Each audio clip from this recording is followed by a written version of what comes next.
안녕하세요. 한류의 신과 해외 반응을 소개하는 한류클래스TV입니다. 오늘은 2024년 최고의 K-드라마 탑10이란 타임지 기사를 살펴보고 이 순위에서 1위에 오른 드라마의 미국 영어권 시청자 반응까지 살펴보겠습니다. 오늘 제가 항상 초반에 하는 잡소리는 두 가지입니다. 첫 번째, 내란숙의 윤석열을 추정했던 99일배들이 요즘 구체적으로 드러나는 내란 증거들에 부끄러웠는지 계속 물타기를 하고 있습니다.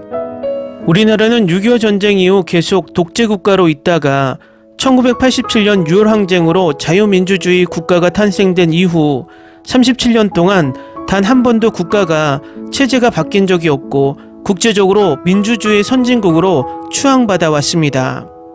그리고 이후에 진보와 보수가 번갈아가면서 정권을 잡았고 두 세력 간의 논쟁과 반목은 끝없이 반복되었지만 어떤 세력도 나라를 다시 1987년 이전의 독재국가를 꿈꾸며 쿠데타를 일으키지 않았습니다.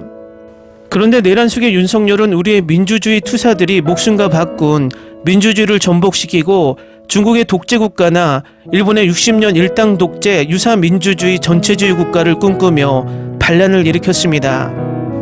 극우일배들은 입으로는 주구장창 자유민주주의를 외쳤지만 실상은 북한 독재체제를 추앙하며 반란을 일으킨 손바닥에 왕자를 쓰며 나타난 내란수계를 아직도 그야말로 왕처럼 생각하며 스스로 노예가 되려고 합니다.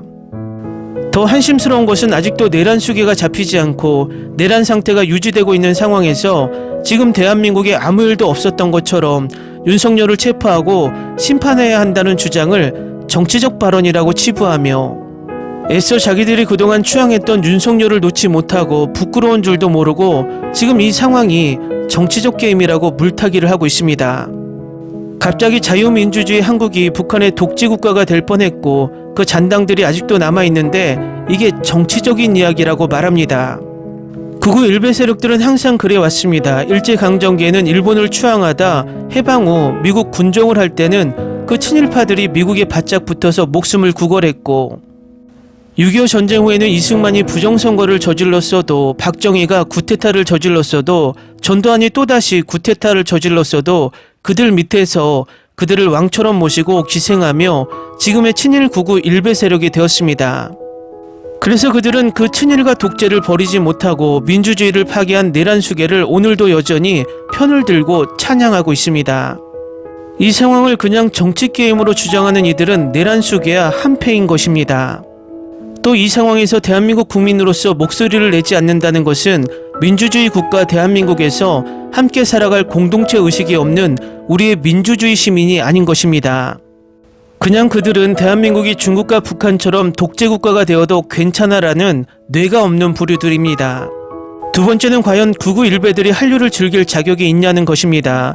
이명박 박근혜 정부 때부터 우리나라를 대표하는 봉준호, 박찬욱, 황동육, 연상호 감독을 포함한 여러 문화인들을 블랙리스트를 만들어 핍박해 오다가 그들이 국제적인 성과를 내자 은근슬쩍 아무 일 없다는 듯이 그들이 만든 한류 문화를 공유합니다. 지금 내란숙에도 마찬가지입니다. 노벨상 수상자 한강을 극우 일베들이 모욕하고 K-팝으로 한국을 빛내고 있는 아이유가 탄핵 찬성 집회에 선결제를 했다는 이유로 핍박하고 있습니다. 도대체 극우 일베 세력들이 뭘 한 게 있을까요? 그들은 독재자를 찬양하는 영화 다큐멘터리를 만들어서 북한과 중국이 하듯이 독재자를 찬양하는 것밖에 뭘 더 했을까요? 항상 우리나라 드라마 영화가 올라오면 개떼처럼 들러붙어 억까하는 세력들이 바로 극우 일베 세력들입니다. 그러면서 훔쳐보는 중국인들과 똑같이 앞에서는 욕하고 뒤에서는 한류 K-드라마 K-팝을 즐깁니다. 윤석열이 이번에 내란을 성공했다면 우리는 제2의 황동혁의 오징어 게임도 나오지 않을 것이고 제2의 봉준호의 기생충도 없을 것이고 아이유와 같은 세계적 K-팝 스타도 앞으로 나오지 않을 것입니다. 윤석열 내란이 성공했다면 그동안 윤석열 정부를 비판했던 모든 문화인들은 지하 벙커로 끌려가 고문을 받았을 것입니다. 그리고 결국 우리 문화는 북한의 김정은을 추앙하듯이 윤석열과 김건희를 추앙하는 영화, 드라마, 노래가 계속 쏟아졌을 겁니다. 이런 사태를 우리 국민이 12월 3일 목숨을 걸고 막았는데 이 극우 일베들은 아직도 내란 수계를 감싸고 있다는 것입니다. 그들이 그동안 우리 한류 문화를 핍박하면서 무슨 자격으로 한류를 즐길까요? 그리고 한류를 가지고 그동안 조회수 장사를 하던 국뽕 유튜버들도 한심한 게 이 내란 사태에 대한 이런 방구도 하지 못합니다. 그런 한심한 국뽕 유튜버들을 여러분은 지금까지 좋다고 봤다는 것입니다. 그들이 구구일배와 무슨 차이가 있을까요? 나라가 어려운데 나서지 않고 문제가 해결되면 아무 일 없듯이 또 국뽕을 가지고 장사를 할 겁니다. 이번 내란 사태가 있기 전까지 저는 넷플릭스를 비롯해서 미국 OTT 횡포를 계속 지적해 왔습니다. K드라마를 지역별 차별 방영하고 순위 집계 방식을 받고 K드라마가 미드 위에 올라서지 못하게 막는 행태를 고발해 왔습니다. 오늘 타임지 기사를 보면 올해 K드라마가 침체기라고 평가를 합니다. 그럼 올해 K드라마가 진짜 침체기였을까요? 아니면 미국 글로벌 OTT들의 꼼수가 많이 작용했을까요? 우리나라 K드라마는 진보 정부 때 꽃을 피웠지만 내란 숙의 윤석열이 정권을 잡고부터 계속 내리막길을 걸었습니다. 이유는 쓸데없이 넷플릭스 CEO를 만나서 자신의 지적을 부풀리려고 쇼만 했지 정작 우리나라 콘텐츠의 부당한 대우를 지적도 하지 못했고, 지금 절실히 필요한 국산 글로벌 OTT 만들기도 국가적 차원에서 관심도 없었기 때문입니다. 쓸데없이 동해의 석유를 시추한다고 뻘짓만 했지 미래 먹거리 한류에는 신경을 1도 안 썼다는 것입니다. 일단 미국 타임지 기사부터 살펴보겠습니다. TBS 한국 스토리텔링의 강점은 더 이상 비밀이 아닙니다. 넷플릭스가 플랫폼 사용자의 80%가 한국어 콘텐츠를 시청한다고 보고하면서 K드라마가 미국 주류에 진입했다는 것이 공식화되었습니다. 이는 넷플릭스와 디즈니, 파라마운트, 아마존과 같은 다른 미국 기반 미디어 회사가 수익과 구독 기반을 늘리기 위한 기업적 의무의 일환으로 한국 엔터테인먼트 산업에 투자한 막대한 자금 덕분에 가능했습니다. 미국 기반 스트리머들이 K드라마 장면에 유입되면서 열렬한 여성 중심의 국제 팬층으로부터 비판을 받았습니다. 비평가들은 국제 스트리머가 주도하는 것으로 여겨지는 업계의 변화를 지적했습니다. 예를 들어 일회성 시즌 형식에서 약간 벗어나고 K드라마에서 폭력, 성, 누드 묘사가 증가했습니다. 광범위하게 국제 스트리머들이 한국 엔터테인먼트에 관심을 가지면서 글로벌 K드라마 시청자가 확대되고 다양화되고 제작되는 K드라마 종류가 다양해졌습니다.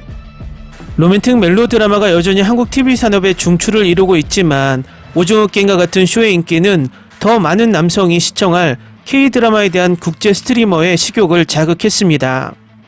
한국 스트리머의 부상도 K드라마 상품의 다양화에 일조했습니다. 웨이브, 티빙, 왓챠와 같은 플랫폼은 국내 방송사 KBS, MBC, SBS 또는 케이블 채널 TVN과 JTBC에서 통하지 않을 수 있는 시리즈와 주제에 투자했습니다. 한편 중국 스트리머 아이치이는 비키와 비슷한 전략을 사용하여 독점적으로 아시아 드라마를 시청하는 증가하는 글로벌 시청자를 몰아넣기 위해 국제적으로 마케팅을 계속했습니다. 여러 면에서 국제적인 K드라마 팬이 되는 것이 그 어느 때보다 쉬워졌습니다. 이 모든 플레이어가 확장되는 장면에서 2024년이 한국 TV에 있어 기념비적인 해가 될 것이라고 예측했을 수도 있지만 적어도 시청자의 관점에서 볼 때 비교적 지루한 12개월이었습니다. 인기쇼의 복귀와 한류의 가장 큰 배우가 출연한 프로젝트를 포함한 가장 큰 제작물 중 다수가 기대에 미치지 못했습니다. 2024년 최고의 K드라마 중 일부는 예산과 인재가 지나치게 많았지만 K드라마 세계에서 2024년은 약자의 해였으며 최고의 시리즈가 종종 가장 화려한 쇼가 아니었습니다. 아직 방영이 끝나지 않는 시리즈는 올해 목록에 고려되지 않았습니다. 따라서 계약결혼 멜로드라마 지은 것인 전하느니 12월에 한국 드라마 팬 커뮤니티에서 관심을 많이 끌었지만 2025년 시리즈 종료일로 인해 올해 목록의 경쟁에서 탈락했지만 2024년 말 이전에 끝났지만 이 글이 게시될 때까지 끝나지 않을 강풀의 조명가게도 마찬가지입니다. 2025년 가장 기대되는 K드라마 귀한작 오징어 게임은 이달 말인 12월 26일에 나옵니다. 타임지는 2024년 최고의 K드라마를 이렇게 꼽고 있습니다. 10위 미스터 플랑크톤, 9위 이제 곧 죽습니다. 8위 내 남편과 결혼해줘. 7위 피라미드 게임. 6위 지옥에서 온 판사. 5위 히어로는 아닙니다만. 4위 킬러들의 쇼핑몰. 3위 대도시의 사랑법. 2위 정년이. 1위 선지엽고 티어. 다음은 타임지가 선정한 1위 선지엽고 티어 미국 영어권 반응입니다. 아직 이 드라마를 시청하지 않으셨다면 정말 걸작을 놓치신 겁니다. 나는 이 드라마를 꼭 추천하고 싶습니다. 그러면 롤러코스터 같은 느낌을 받게 될 것입니다. 줄거리가 정말 좋습니다. 이 드라마가 여러분의 마음을 설레게 할 것입니다. 처음 방영된 이후로 보고 정말 좋아한 드라마입니다. 몇 년 동안 설렘을 느낀 적이 없는데 이 시리즈가 또 한 번 저에게 설렘을 안겨줬어요. 스토리라인이 너무 좋고 지루한 장면이 없어요. 내가 말해야 할 것은 우리 중 많은 사람들이 이 드라마를 보면서 느꼈던 것과 비슷하다고 생각합니다. 이 드라마는 K드라마의 모든 것을 다시 가져왔습니다. 스토리, 줄거리, 캐릭터, 대사 모든 것이 10점 만점에 100점이었습니다. 화면상에서 이 정도의 열정과 케미스트리가 나를 미치게 했다는 것을 경험한 것은 이번이 처음입니다. 이건 내가 본 최고의 K드라마 중 하나임에 틀림없어요. 정말 좋았어요. 선지엽고 티어는 의심할 여지 없이 2024년 최고의 드라마로 로맨틱 코미디와 시간 여행을 결합해 잊지 못할 스토리를 만들어냈습니다. 선지와 솔은 아름다운 사랑을 그려내며 마음을 감동시키는 퍼포먼스를 선보이며 기준을 세웠습니다. 으악, 어디서부터 시작하지? 2주 전에 끝냈지만 짧은 영상을 계속 보고 있어요. 이 드라마로 인해 다른 한국 드라마를 보기가 매우 까다로워졌습니다. 오랜만에 나는 K드라마에 너무 많은 몰입을 했습니다. 주연 배우들끼리의 케미스트리를 말 그대로 느낄 수 있어요. 화면에 함께 등장할 때마다 너무 낄낄거리고 얼굴이 빨개졌거든요. 혹시 이 드라마를 안 본 사람이 있다면 최고의 걸작을 놓치고 있는 것입니다. 2024년 최고의 K드라마, 평생 본 K드라마 중 최고라고 말하고 싶습니다. 특히 배우들이 연기를 하고 있다는 느낌이 전혀 들지 않고 마치 자기 자신이 되어가는 것처럼 캐릭터를 소화해내는 모습이 시청자들을 극의 전개에 더욱 몰입하게 만들었습니다. 방금 완료했고 단 한 에피소드도 놓치지 않았습니다. 그럼 이게 무슨 뜻인지 아시나요? 지루한 에피소드나 지루한 장면이 전혀 없다는 뜻이죠. 시청자의 대다수가 10대이고 이 드라마는 그야말로 10대의 꿈의 일부입니다. 나는 이 드라마의 모든 부분을 좋아합니다. 놀라운 스토리라인, 캐릭터, 경이롭고 사랑스러운 OST를 잊지 못할 것입니다. 나는 당신을 위한 시간과 공간을 여행했습니다. 그것부터 시작하겠습니다. 마지막 회까지 차근차근 지켜보면서 이 말이 떠올랐습니다. 시간 여행자의 아내 레이크하우스를 좋아하신다면 이 작품은 당신을 위한 것입니다. 어디서부터 시작해야 할지 모르겠지만 저는 변우석의 청춘기록 시절부터 엄청난 팬이었습니다. 그는 K드라마에서 믿을 수 없을 만큼 잘생겼고 매력적이며 완벽한 남자친구 소재였습니다. 그는 내 최고의 오빠 중 한 명이며 현재 내 1위입니다. 역대 최고의 걸작, 이 드라마는 확실히 내 인생 드라마이자 역대 최고 드라마입니다. 부디 제발 이 보석을 보세요. 댓글 반응 잘 보셨나요? 올해는 극우 일베 정부가 들어서면 왜 한류가 침체하는지 가장 잘 보여주는 해였습니다. 그들은 국가의 미래 비전을 생각하는 족속들이 아닙니다. 그들은 오로지 자기 주머니만을 채우기에 급급한 족속들이기 때문입니다. 하루빨리 내란 수계를 체포하고 국가를 정상화시켜 우리의 침체된 한류를 도약시켜야 할 것 같습니다.